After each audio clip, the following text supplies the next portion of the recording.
আকাশে তারা দেখাটা স্বাভাবিক, কিন্তু সমুদ্রের পানিতে তারা দেখাটা অবিশ্বাস্যই বটে।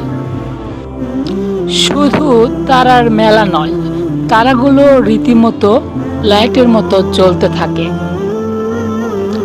এই অবিশ্বাস্য পরিবেশের সৃষ্টি হয় মালদ্বীপের একটি সমুদ্র সৈকতে। মনে হয় লাখ লাখ তারা সমুদ্রে নেমে এসেছে। যে দৃশ্য দেখে চোখ জুড়িয়ে যায় যে কোনো ব্যক্তির। আল্লাহর কি অপরূপ সৃষ্টি! বন্ধুরা, তাহলে ভাবুন তো, পৃথিবীটাই যদি এত সুন্দর করে সৃষ্টি করে, তাহলে জান্নাত কত সুন্দর করে সৃষ্টি করেছেন। সেই অপরূপ সৃষ্টির জান্নাতে যেতে চাইলে ইসলামিক লাইফ মেনটেন করুন, তাহলে জান্নাত পাবেন ইনশাআল্লাহ।